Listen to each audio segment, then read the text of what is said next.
भाई जिंदाबाद। पहले लड़े थे चोरों से खोरों से, अब लड़ेंगे चोरों से। पहले लड़े थे चोरों से। मोदी अडानी भाई भाई, मोदी अडानी भाई भाई, मोदी अडानी भाई भाई, मोदी अडानी भाई भाई, राहुल भाई भाई, मोदी अडानी भाई भाई, मोदी जेपीसी, मोदी अडानी भाई भाई, मोदी अडानी भाई भाई, मोदी अडानी भाई भाई, मोदी अडानी भाई भाई, गरीबों पे जुल्म मोदी अडानी भाई भाई, मोदी अडानी भाई भाई, अब लड़ेंगे चोरों से। पहले लड़े थे गोरों से, अब लड़ेंगे चोरों से। पहले लड़े थे गोरों से।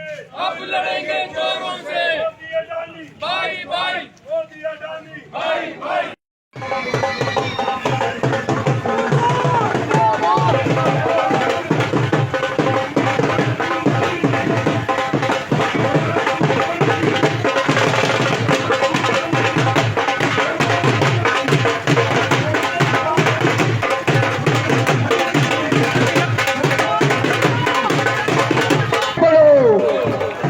बुखार साहब आगे बढ़ो। रविंदर शर्मा जी, रविंदर शर्मा जी, बुखार सूलबानी साहब जी, मैं उनसे कहना चाहता हूं कि वो मंच पे आए और अपने विचार। राहुल जी आगे बढ़ो, राहुल जी आगे बढ़ो। Indian national Congress, Indian national Congress. शुक्रिया। उनके साथ बैठे हुए शेरे जम्मू जनाब जो बल्कि प्रेसिडेंट जम्मू कश्मीर के जनाब रमन भल्ला जी, और उनके साथ बैठे हुए हमारे चीफ स्पोर्ट पर्सन जो हैं वो रविंद्र शर्मा जी और हमारे अपने डिस्ट्रिक्ट के जम्मू रूरल में श्री हरि सिंह चिब जी, मैं इनका तहे दिल से स्वागत करता हूँ। और खासकर मैं अपने वाली साहब जो हमारे स्टेट के प्रेसिडेंट है उनका तहे दिल से शुक्रिया इसलिए करना चाहता हूँ कि सुचेतगढ़ ब्लॉक जो है ये बॉर्डर ब्लॉक है, ये एक नोट ब्लॉक है। कभी भी प्रेसिडेंट यहाँ नहीं आते, आज भी मिस कर रहे थे, पता नहीं क्या बात है। मैं आज बहुत खुश हूँ कि कम से कम प्रेसिडेंट साहब हमारे इस ब्लॉक पे आए हैं और लोगों का हौसला अफजाई करने आए हैं। ये लोग जो सामने बैठे हैं ये आपके दर्शन करना चाहते थे। मैं बहुत यहाँ बॉर्डर ब्लॉक जो है इधर बहुत कम लीडर आते हैं, इनकी बहुत ज़्यादा मुस्कुराते हैं। हम तो चाहते हैं कि हमारे लीडर आए, उनकी मुस्कुराते जो हैं वो सुने। और ये लोग जो बेचारे गरीब लोग हैं जो बॉर्डर पे रहते हैं, जिनको बॉर्डर की मार भी है, जिनको फसल की मार भी है, जिनको गरीबी की मार भी है, जिनको बेरोजगारी की मार भी है, उनके जो हालात हैं वो हमारे प्रेसिडेंट साहब ने और बल्कि प्रेसिडेंट साहब ने जानने चाहिए। आप सब जानते हैं साथियों कि जो आज हमारे यहाँ बहुत सीनियर लीडर साहब आए हैं, उनके सामने हमारे जो मसाइल हैं वो बड़े साथी बोले हैं। असूल साहब जी को बताना चाहता हूँ आपको कि यहाँ एक ऐसा प्रोसेस चला है कि जो 3-3 पीढ़ी से जमीन चला रहे हाथ को जोत रहे हैं, जिनको अलॉटमेंट की थी 32 कनाल की, और 3 पीढ़ियों से दादा बाबा आज जो हमारे आगे नौजवान हैं वो वहाँ काश्तकारी करते हैं। लेकिन ऐसा ही अभियान चला रही है बढ़ती इकट्ठे हैं क्योंकि उस सोच के साथ इकट्ठे हैं जो भाईचारे की सोच है। जिस ताकतों ने नफरत की दीवारें खड़ी की, राहुल गांधी जी ने कन्याकुमारी से कश्मीर तक पैदल चल के वो नफरत की दीवारें ही खत्म कर दी। अब भाजपा के पास और दूसरा कोई मुद्दा नहीं। लोग समझ चुके हैं, लोग खड़ा होकर इंतज़ार कर रहे हैं कि हमारी जमहूरियत बहाल हो, हमारी रियासत का दर्जा हमें मिले, हम रियासत में चुने हुए नुमाइंदे बनाएं ताकि उन लोगों से अपने लोगों के हकों की रक्षा कर पाए। जो लोग कई 10 साल से भाजपा के लोग यहाँ पे काबू से लोगों की अनदेखी की गई और महंगाई के बोझ के नीचे लोगों को दबा कर रख दिया। आज ज़रूरत है, ये समय की पुकार है, इस समय की पुकार के मुताबिक हम सब लोग इकट्ठा हो, मिलजुल कर लड़ाई लड़े, भाईचारे की ताकत को और ज़्यादा मजबूती दें और ज़रूर आने वाले दिनों में आप भी के समर्थन से राहुल जी को मजबूती मिलेगी, कांग्रेस की इस सोच को मजबूती मिलेगी जिन्होंने देश को गुलामी की जंजीरों से तोड़ते हुए उनको आजाद पानी की बिल कभी किसी को आती नहीं थी, अब वो भी आती है, 20 अपना हिस्सा देती है। अब जब कांग्रेस थी तो बला साहब मिनिस्टर थे, ताराचंद डिप्टी चीफ मिनिस्टर थे, मूलाराम जी मिनिस्टर थे, मैं भी मिनिस्टर था। तो उस वक्त हमने एक कानून बनाया कि शेड्यूल कास्ट को हर जिले में 8% कोटा दे दो। तो शेड्यूल कास्ट अनंतनाग में भी नौकरी मिल गई, कुलगाम में भी नौकरी मिल गई, रामबन में भी नौकरी मिल गई उसको। लेकिन जब इनकी सरकार आई इन्होंने वो भी बंद कर दिया। वो पोस्टें इन्होंने जो हमने डिस्ट्रिक्ट सतह पे रखे वो इन्होंने डिविजनल सतह पे लाई। जब डिविजनल सतह पे आते हैं तो उस वक्त कंपटीशन बढ़ जाता है। तो ओवरऑल जो 9 साल में बीजेपी ने जख्म इस जम्मू कश्मीर के लोगों को दिए वो बहुत ज्यादा गहरे जख्म है।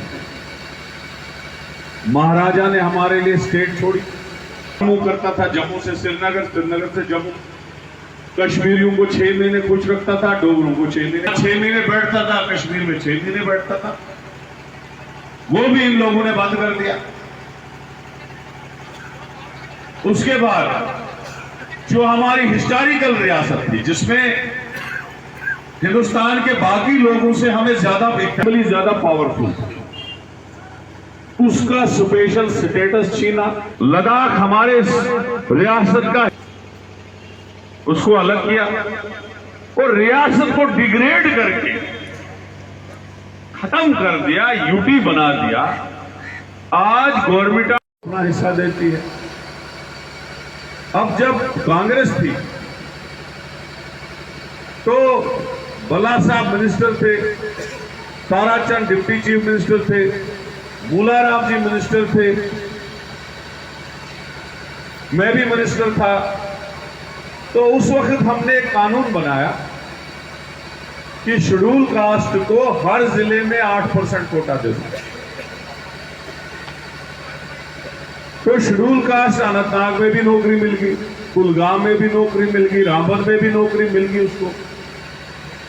लेकिन जब इनकी सरकार आई इन्होंने वो भी बंद कर दिया।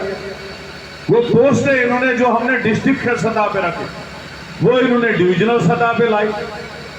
जब डिविजनल सतह पे आते हैं तो उस वक्त कंपटीशन बढ़ जाता है। तो ओवरऑल जो 9 साल में बीजेपी ने जख्म इस जम्मू कश्मीर के लोगों को दिए वो बहुत ज्यादा गहरे जख्म है। महाराजा ने हमारे लिए स्टेट छोड़ी, जम्मू करता था जम्मू से श्रीनगर, श्रीनगर से जम्मू, कश्मीरियों को 6 महीने कुछ रखता था, डोगरों को 6 महीने बैठता था, कश्मीर में 6 महीने बैठता था। वो भी इन लोगों ने बंद कर दिया। उसके बाद जो हमारी हिस्टोरिकल रियासत थी जिसमें हिंदुस्तान के बाकी लोगों से हमें ज्यादा पावरफुल, उसका स्पेशल स्टेटस छीना, लद्दाख हमारे रियासत का, उसको अलग किया और रियासत को डिग्रेड करके खत्म कर दिया, यूटी बना दिया।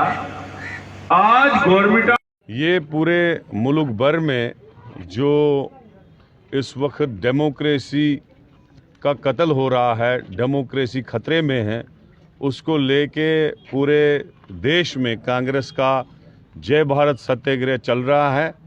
जिस तरीके से राहुल गांधी को सच बोलने पे और उन चोरों पे जिन्होंने देश को लूटा और बाहर के मुल्कों में चले गए, बैंकों का पैसा लिया, जिसमें नेहरू मोदी है, ललित मोदी है, विजय माल्या है और दूसरे लोग हैं, उन पे राहुल गांधी ने टिप्पणी की थी और उससे उस बेस पे एक साजिश रचाई गई राहुल गांधी जी के साथ और राहुल गांधी जी को सज़ा सुना के पार्लियामेंट से सस्पेंड किया गया, डिसमिस किया गया और उनका मकान भी छीना गया।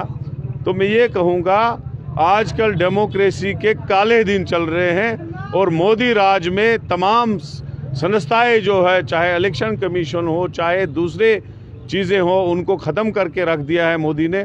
और जो आदमी उनके खिलाफ बात करेगा उसके खिलाफ ED, income tax agencies, police सारी लगाई जा रही हैं, अपोजिशन को दबाया जा रहा है। तो हमारा जो जय भारत सत्याग्रह है आज यहाँ पे सुचीतगढ़ में हमने प्रोग्राम रखा था। मेरे साथ रमन भल्ला साहब, हमारे वर्किंग प्रेसिडेंट तरलोक सिंह बाजवा साहब, हमारे फार्मर एमपी हमारे Ravinder Sharma ji, chief spokes person, और यहाँ के हमारे एमएलसी थे पहले फार्मर, हमारे district president Hari Singh chip जी, अजायब मोटन साहब हमारे ब्लॉक प्रेसिडेंट जिनने ये प्रोग्राम ऑर्गेनाइज किया था, भूषण डोगरा साहब, हम सब लोग जो हैं यहाँ सड़कों पे हैं और यहाँ पे प्रोटेस्ट कर रहे हैं कि राहुल गांधी जी को के साथ जो हुआ है वो गलत हुआ है, अपोजिशन के साथ जो हो रहा है वो गलत हुआ है। खाली बीजेपी ने इस मुल्क को तबाह किया, प्रॉपर्टी टैक्स लगाया, गरीबों पे डोजर चला रहा है, गरीबों की ज़मीनें छीन रहे हैं बीजेपी वाले, और जो हमारा अनएम्प्लॉयमेंट का रेट है पूरे जम्मू कश्मीर में बहुत बढ़ गया है और बहुत परेशानियां हैं हमारे लोगों को। इलेक्शन ये 9 साल से कर नहीं रहे हैं, न इनको इलेक्शन करने का कोई इरादा है, तो हम इसीलिए आज सड़कों पे हैं कांग्रेस पार्टी के लोग। गुलाम नबी आज़ाद की बुक जो है वो गुलाम नबी आज़ाद ने नहीं लिखी है, वो आरएसएस वालों ने लिखी है। मैं आपको सीधे बताऊंगा, वो एक हथियार यूज़ हो रहा है बीजेपी को कांग्रेस के खिलाफ। वो गुलाम नबी आज़ाद हो या सिंधिया हो, इनको बीजेपी यूज़ कर रही है कांग्रेस के खिलाफ बातें करने में। गुलाम नबी आज़ाद ने साबित कर दिया मोदी